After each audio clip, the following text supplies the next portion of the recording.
दोस्तों, कैसे हैं आप सभी। आशा करता हूँ बहुत ही अच्छे होंगे। इस वीडियो में हम आपके लिए लेकर आए साइंस के अति महत्वपूर्ण क्वेश्चन। तो आप किसी भी एग्जाम की तैयारी कर रहे हैं जहां पर आपसे साइंस पूछा जाता है, यह वीडियो आपके लिए बहुत ही खास होने वाली। वीडियो के अंत में फीडबैक जरूर दीजिएगा। देखते हैं पहला क्वेश्चन क्या पूछा है आपसे। पहला क्वेश्चन पूछा है, नॉन स्टिक कुकवेयर की कोटिंग किस रासायनिक यौगिक से होती है। नॉन स्टिक कुकवेयर की कोटिंग किस रासायनिक यौगिक से होती है। वीडियो को पॉज करिए, राइट आंसर कमेंट बॉक्स में लिख दीजिए। तो राइट आंसर जो हो जाएगा इस प्रश्न का वो हो जाएगा ऑप्शन सी, टेफ्लॉन का प्रयोग होता है। टेफ्लॉन एक क्लोरोपॉलीमर है जो अत्यधिक ताप सहन कर सकता है और चिपकता नहीं है। चलते हैं अगले प्रश्न की ओर, देखते हैं अगला प्रश्न क्या पूछा है आपसे। अगला प्रश्न पूछा है, ब्लीचिंग पाउडर का रासायनिक सूत्र क्या है। ब्लीचिंग पाउडर का रासायनिक सूत्र क्या है। तो ब्लीचिंग पाउडर का रासायनिक सूत्र जो है वो है CaOCl2। तो इस प्रश्न का राइट आंसर हो जाएगा ऑप्शन ए। ऑप्शन ए इस प्रश्न का राइट आंसर हो जाएगा। ब्लीचिंग पाउडर का जो उपयोग करते हैं जल शुद्धिकरण और कपड़ा धोने में किया जाता है। चलते हैं अगले प्रश्न की ओर, देखते हैं अगला प्रश्न क्या है। अगला प्रश्न पूछा है, वह प्रक्रिया जिसमें वायुमंडलीय नाइट्रोजन को अमोनिया में बदला जाता है। आपसे पूछा है वह प्रक्रिया कौन सा है जिसमें वायुमंडलीय नाइट्रोजन को अमोनिया में बदला जाता है। तो वह कहलाता है नाइट्रोजन स्थिरीकरण। स्थिरीकरण तो राइट आंसर हो जाएगा ऑप्शन सी, नाइट्रोजन स्थिरीकरण वायुमंडलीय नाइट्रोजन को जीवों द्वारा उपयोगिक यौगिक में बदलने की प्रक्रिया है। चलते हैं अगले क्वेश्चन की ओर, देखते हैं अगला क्वेश्चन क्या पूछा है आपसे। अगला क्वेश्चन पूछा है, मनुष्य में कुल कितने गुणसूत्र जिसे क्रोमोसोम्स होते हैं, जिसे क्रोमोसोम्स कहते हैं, आपसे पूछा है कि मनुष्य में कुल कितने गुणसूत्र होते हैं। तो मनुष्य में जो गुणसूत्रों की संख्या होती है वो होती है 46। तो राइट आंसर हो जाएगा ऑप्शन बी, 46 गुणसूत्र होते हैं हमारे शरीर में। 23 जोड़े गुणसूत्र होते हैं या 46 गुणसूत्र होते हैं। 22 जोड़े जो होते हैं सामान्य होते हैं, प्लस एक जोड़ा जो होता है लैंगिक होता है। महिलाओं में XX गुणसूत्र होते हैं और पुरुषों में XY गुणसूत्र होते हैं।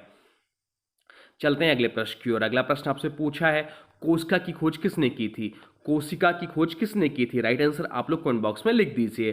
तो राइट आंसर जो हो जाएगा वो हो जाएगा ऑप्शन है, रॉबर्ट ब्राउन। रॉबर्ट ब्राउन ने कोशिका की खोज की थी। 1665 में कार के टुकड़े में कोशिका देखी, इन्होंने सेल शब्द पहली बार प्रयोग किया। कोशिका जो है जीवों की इकाई है। चलते हैं अगले प्रश्न की ओर। अगला प्रश्न आपसे पूछा है, कोई वस्तु तरल में पूरी तरह डूबने पर उस पर लगने वाला बल क्या कहलाता है। कोई वस्तु तरल में पूरी तरह डूबने पर उस पर लगने वाला बल क्या कहलाता है। तो इसका चलिए राइट आंसर आप लोग कमेंट बॉक्स में लिख दीजिए। तो राइट आंसर जो हो जाएगा वो हो जाएगा आपतल बल। आपतल बल कहलाता है, आर्किमिडीज सिद्धांत से संबंधित है। यह बल ऊपर की दिशा में होता है, इस कारण वस्तुएं पानी में हल्की महसूस होती हैं। चलते हैं अगले क्वेश्चन की ओर। अगला क्वेश्चन आपसे पूछा है, तरंग की इकाई क्या होती है। तरंग की इकाई क्या होती है। तरंग की जो इकाई है वह होती है हर्ट्ज। हर्ट्ज जो है तरंग की इकाई होती है। तरंग की आवृत्ति हर्ट्ज में मापी जाती। 1 हर्ट्ज बराबर 1 कंपन प्रति सेकंड होता है। ध्वनि की आवृत्ति मानव के लिए 20 हर्ट्ज से 20,000 हर्ट्ज तक होती है। चलते हैं अगले क्वेश्चन की ओर। अगला क्वेश्चन आपसे पूछा है, किस गैस का उपयोग वायुयान के इंजन में ईंधन के रूप में किया जाता है। किस गैस का उपयोग वायुयान के इंजन में ईंधन के रूप में किया जाता है। हाइड्रोजन, नाइट्रोजन, ऑक्सीजन या कार्बन डाइऑक्साइड। तो राइट आंसर जो हो जाएगा वो हो जाएगा ऑप्शन है, हाइड्रोजन। हाइड्रोजन को स्वच्छ ईंधन के रूप में माना जाता है क्योंकि जल उत्पन्न करता है। चलते हैं अगले प्रश्न की ओर, देखते हैं अगला प्रश्न क्या पूछा है आपसे। अगला प्रश्न पूछा है, परमाणु में इलेक्ट्रॉनों का वितरण किस नियम से होता है। परमाणु में इलेक्ट्रॉनों का वितरण किस नियम से होता है। चलिए राइट आंसर आप लोग कमेंट बॉक्स में लिख दीजिए। राइट आंसर जो हो जाएगा वो हो जाएगा ऑप्शन सी, ऑफ-बाउ नियम से। निम्न ऊर्जा वाले कक्षा पहले भरते हैं ऑफ-बाउ के नियम में। ऑफ-बाउ का अर्थ होता है निर्माण करना। यह क्वांटम संख्याओं पर आधारित है। क्वांटम संख्या ऐसे होते हैं 1s2, 2s2, 2p6, 3s2, 3p6, 4s2। ये जो है यह सीरीज है। चलते हैं अगले क्वेश्चन की ओर। अगला क्वेश्चन हमसे पूछा है, द्रव का चिपचिपाहट मापने के लिए कौन सी इकाई प्रयोग होती है। द्रव की चिपचिपाहट मापने के लिए कौन सी इकाई प्रयोग होती है। न्यूटन, पास्कल, पाइस या ओम। तो राइट आंसर जो हो जाएगा वो हो जाएगा ऑप्शन सी, पाइस का प्रयोग करते हैं द्रव की चिपचिपाहट मापने के लिए। चिपचिपाहट एक तरल की वह विशेषता है जो उसके प्रवाह के प्रतिरोध को दर्शाती है। पाइस जो है चिपचिपाहट की CGS प्रणाली में इकाई है। एक पाइस बराबर होता है 0.1 पास्कल सेकेंड। SI इकाई में चिपचिपाहट को पास्कल सेकेंड में भी मापा जाता है। यह नाम फ्रांसीसी वैज्ञानिक जीन लियोनार्ड मारिस पुसलेस के नाम पर रखा गया था। चलते हैं अगले क्वेश्चन की ओर, देखते हैं अगला क्वेश्चन क्या पूछा है आपसे। अगला क्वेश्चन पूछा है लेंस का फोकस दूरी किस में मापी जाती है। लेंस का फोकस दूरी किस में मापी जाती है, न्यूटन, मीटर, डायप्टर या कैंडला। चलिए राइट आंसर आप लोग कमेंट बॉक्स में लिख दीजिए। तो राइट आंसर हो जाएगा ऑप्शन सी, डायप्टर में नापते हैं। डायप्टर बराबर होता है एक एक बटा फोकस दूरी मीटर में, या लेंस की क्षमता दर्शाता है। चश्मे में लेंस डायप्टर में मापे जाते हैं। चलते हैं अगले क्वेश्चन की ओर, देखते हैं अगला क्वेश्चन क्या पूछा है आपसे। अगला क्वेश्चन पूछा है रुधिर में ऑक्सीजन का परिवहन किसके द्वारा होता है। रुधिर में ऑक्सीजन का परिवहन किसके द्वारा होता है। तो रुधिर में ऑक्सीजन का जो परिवहन होता है वह हीमोग्लोबिन के कारण होता है। राइट आंसर हो जाएगा ऑप्शन सी, हीमोग्लोबिन। हीमोग्लोबिन एक लौह युक्त प्रोटीन है जो फेफड़ों से ऑक्सीजन को शरीर के विभिन्न भागों में पहुंचाता है, या आरबीसी में पाया जाता है। हीमोग्लोबिन की कमी से एनीमिया रोग होता है। चलते हैं अगले क्वेश्चन की ओर, देखते हैं अगला प्रश्न क्या पूछा है आपसे। अगला क्वेश्चन पूछा है रेडियो एक्टिविटी की खोज किसने की थी। रेडियो एक्टिविटी की खोज किसने की थी, रदरफोर्ड ने, मैडम क्यूरी ने, हेनरी बेकरल ने, बोहर ने। तो राइट आंसर हो जाएगा ऑप्शन सी, हेनरी बेकरल ने किया था। हेनरी बेकरल ने 1896 में यूरेनियम द्वारा स्वतः विकर्ण उत्सर्जन की खोज की। बाद में मैडम क्यूरी और प्यूरे क्यूरी ने रेडियम व पोलोनियम की खोज की। इसका उपयोग कैंसर उपचार में होता है। चलते हैं अगले प्रश्न की ओर। अगला प्रश्न आपसे पूछा है वायु का प्रमुख घटक कौन सा है। वायु का प्रमुख घटक कौन सा है। तो वायु का जो प्रमुख घटक है वह नाइट्रोजन है। नाइट्रोजन जो है वायु का प्रमुख घटक है। नाइट्रोजन जो है वह वायुमंडल में लगभग 78% तक पाया जाता है। ऑक्सीजन 21% पाया जाता है और कार्बन डाइऑक्साइड जो है वह 0.03% पाया जाता है। नाइट्रोजन जो है वह निष्क्रिय गैस है। चलते हैं अगले प्रश्न की ओर। अगला प्रश्न आपसे पूछा है मानव शरीर का सामान्य तापमान कितने डिग्री सेल्सियस होता है। मानव शरीर का सामान्य तापमान कितने डिग्री सेल्सियस होता है। तो राइट आंसर जो हो जाएगा वो हो जाएगा ऑप्शन डी, 37 डिग्री सेल्सियस होता है। 37 डिग्री सेल्सियस या 98.6 फ़ारेनहाइट को समान शरीर तापमान माना जाता है। इसमें अत्यधिक तापमान बुखार दर्शाता है। चलते हैं अगले प्रश्न की ओर। अगला प्रश्न आपसे पूछा है मनुष्य की आंख का कौन सा भाग प्रकाश को केंद्रित करता है। मनुष्य की आंख का कौन सा भाग प्रकाश को केंद्रित करता है, पुतली, रेटिना, लेंस या कार्निया। तो राइट आंसर जो हो जाएगा वो हो जाएगा option C, lens.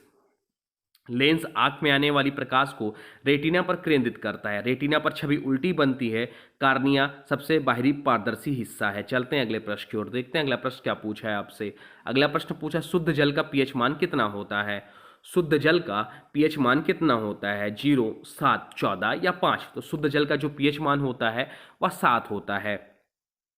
PH scale जो होता है 0 से 14 तक होती है, जिसमें 7 होता है न्यूट्रल होता है। अगर 7 से कम है तो अम्लीय होगा, 7 से ज़्यादा होगा क्षारीय होगा। एक आपसे पूछा रक्त का पीएच मान क्या होता है, तो रक्त का पीएच मान जो होता है 7.4 होता है। चलते हैं अगले प्रश्न की ओर। अगर आपसे पूछा है डीएनए की प्रतिकृति किस प्रक्रिया से होती है। डीएनए की प्रतिकृति किस प्रक्रिया से होती है। तो डीएनए की प्रतिकृति जो होती है वह अनुकरण प्रक्रिया से होती है। राइट आंसर हो जाएगा ऑप्शन डी।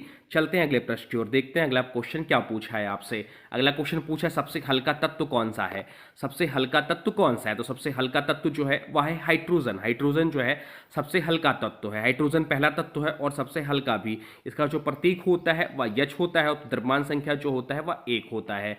चलते हैं अगले प्रश्न की ओर। अगला प्रश्न आपसे पूछा है पेंसिलिन की खोज किसने की थी। पेंसिलिन की खोज किसने की थी, अलेक्जेंडर फ्लेमिंग ने, एडवर्ड जेनर ने, रॉबर्ट कोच ने या लुई पास्चर ने। तो राइट आंसर जो हो जाएगा वो हो जाएगा ऑप्शन ए, अलेक्जेंडर फ्लेमिंग ने पेंसिलिन की खोज की थी। 1928 में फ्लेमिंग ने फफूंदी से पेंसिलिन की खोज की। यह पहला एंटीबायोटिक था, बैक्टीरिया के विरुद्ध प्रयोग होता है। चलते हैं अगले प्रश्न की ओर। अगला प्रश्न आपसे पूछा है कौन सी ग्रंथि मास्टर ग्रंथि कहलाती है। कौन सी ग्रंथि मास्टर ग्रंथि कहलाती है। तो पिट्यूटरी ग्लैंड जो है या पिट्यूटरी ग्रंथि जो है वह मास्टर ग्रंथि कहलाती है। पिट्यूटरी ग्रंथि शरीर के अन्य ग्रंथियों को नियंत्रित करती है, मस्तिष्क के आधार में होती है और ग्रोथ हार्मोन्स उत्पन्न करती है। चलते हैं अगले प्रश्न की ओर। अगला प्रश्न आपसे पूछा है डीएनए अणु में कितने प्रकार के नाइट्रोजन बेस होते हैं। डीएनए अणु में कितने प्रकार के नाइट्रोजन बेस होते हैं, 2, 3, 4 या 5। तो राइट आंसर हो जाएगा ऑप्शन सी, 4 नाइट्रोजन बेस होते हैं। ये बेस हैं एडेनिन, गुवानिन, साइटोसिन और थाइमिन। ये 4 नाइट्रोजन बेस होते हैं। चलते हैं अगले प्रश्न की ओर। अगला प्रश्न आपसे पूछा है हाइड्रोजन गैस को सर्वप्रथम किसने खोजा। हाइड्रोजन गैस को सर्वप्रथम किसने खोजा, हेनरी कैवेंडिश ने, लाउजिए ने, डाल्टन ने या न्यूटन ने। तो राइट आंसर जो हो जाएगा वो हो जाएगा ऑप्शन ए, हेनरी कैवेंडिश ने हाइड्रोजन गैस को सर्वप्रथम खोजा। 1766 में हेनरी कैवेंडिश ने हाइड्रोजन की खोज की थी।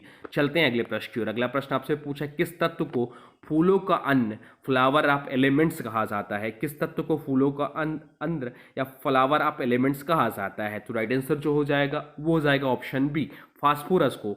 सफेद फास्फोरस को कभी कभी फूलों का अंत भी कहा जाता है। चलते हैं अगले क्वेश्चन की ओर, देखते हैं अगला क्वेश्चन क्या पूछा है आपसे। अगला क्वेश्चन है प्रकाश वर्ष किसे मापा जाता है। प्रकाश वर्ष से किसे मापा जाता है, तो प्रकाश वर्ष से जो मापते हैं वह दूरी को मापते हैं। राइट आंसर हो जाएगा ऑप्शन सी, दूरी। प्रकाश वर्ष वह दूरी है जो प्रकाश एक वर्ष में तय करता है। एक प्रकाश वर्ष बराबर 9.46 गुणे 10 के घात मीटर 10 के घात 12 किलोमीटर खगोलीय दूरी मापने के लिए प्रयोग होता है। चलते हैं अगले क्वेश्चन की ओर। अगला क्वेश्चन आपसे पूछा है सबसे अधिक ऊर्जा देने वाला पोषक तत्व कौन सा है। सबसे अधिक ऊर्जा देने वाला पोषक तत्व कौन सा है, कार्बोहाइड्रेट, प्रोटीन, वसा या विटामिन। तो राइट आंसर जो हो जाएगा वो हो जाएगा ऑप्शन सी, वसा। वसा जो है सबसे अधिक ऊर्जा देने वाला पोषक तत्व है। 1 ग्राम वसा बराबर 9 कैलोरी होती है, जबकि कार्बोहाइड्रेट और प्रोटीन जो होता है 1 ग्राम में वह 4 कैलोरी होती है। चलते हैं अगले क्वेश्चन की ओर। अगला क्वेश्चन आपसे पूछा है विद्युत धारा की इकाई क्या है। विद्युत धारा की इकाई क्या है, वोल्ट, एम्पियर, ओम या जूल। तो राइट आंसर जो हो जाएगा वो हो जाएगा ऑप्शन बी, विद्युत धारा की इकाई जो है एम्पियर है। एम्पियर विद्युत धारा की इकाई है। इसका जो प्रतीक है वह ए है। मापन यंत्र जो है अमीटर है। चलते हैं अगले क्वेश्चन की ओर। और मुख्य धारा बराबर जो होता है चार्ज बटा समय। चलते हैं अगले क्वेश्चन की ओर। अगला क्वेश्चन आपसे पूछा है रेफ्रिजरेटर किस सिद्धांत पर कार्य करता है। रेफ्रिजरेटर जो है किस सिद्धांत पर कार्य करता है, वाष्पन और संपीड़न, गुरुत्व, चुंबकत्व या अपवर्तन। तो राइट आंसर जो हो जाएगा वो हो जाएगा ऑप्शन है, वाष्पन और संपीड़न। तरल गैस वाष्प बनकर ठंडक देती है, कंप्रेसर गैस को फिर से संपीड़ित करता है। चलते हैं अगले क्वेश्चन की ओर। अगला क्वेश्चन आपसे पूछा है मानव शरीर में रक्त शुद्धिकरण का कार्य कौन करता है। मानव शरीर में रक्त शुद्धिकरण का कार्य कौन करता है, तो मानव शरीर में रक्त शुद्धिकरण का जो कार्य करता है वह करता है गुर्दा। गुर्दा यह कार्य करता है। किडनी रक्त से यूरिया और अपशिष्ट निकालती है। नेफ्रॉन इसकी इकाई है। चलते हैं अगले क्वेश्चन की ओर, देखते हैं अगला क्वेश्चन क्या पूछा है आपसे। अगला क्वेश्चन पूछा है सूर्य का मुख्य ऊर्जा स्रोत क्या है। सूर्य का मुख्य ऊर्जा स्रोत क्या है, तो सूर्य का मुख्य ऊर्जा स्रोत जो है वह नाभिकीय संलयन है। राइट आंसर हो जाएगा ऑप्शन सी, नाभिकीय संलयन सूर्य का मुख्य ऊर्जा स्रोत है। सूर्य में हाइड्रोजन परमाणु मिलकर हीलियम बनाते हैं जिसे ऊर्जा निकलती है। यह प्रक्रिया E बराबर MC स्क्वायर से समझाई जाती है। तो ये रहे टॉप 30 साइंस के क्वेश्चन जो बार बार एग्जाम में पूछते हैं। अब आज की वीडियो से क्वेश्चन है, इसका राइट आंसर आप लोग को कमेंट बॉक्स में बताना है। आज की वीडियो से क्वेश्चन है लेंस का फोकस दूरी किस में मापी जाती है। लेंस का फोकस दूरी किस में मापी जाती है, इसका जो भी राइट आंसर होगा कमेंट बॉक्स में जरूर बताइएगा। साथ साथ में वीडियो कैसा लगा इसके बारे में भी जरूर बताइए। कोई सुझाव हो तो वह भी कमेंट बॉक्स में लिख दीजिए। और हाँ देखिए, अभी तक आपने वीडियो को लाइक नहीं किया तो प्लीज़ वीडियो को लाइक कर दीजिए और चैनल पर नए चैनल को सब्सक्राइब भी कर लीजिए। तो चलिए मिलते हैं एक नए वीडियो में, तब तक के लिए thanks for watching railway exam target. For more update please subscribe railway exam target channel को।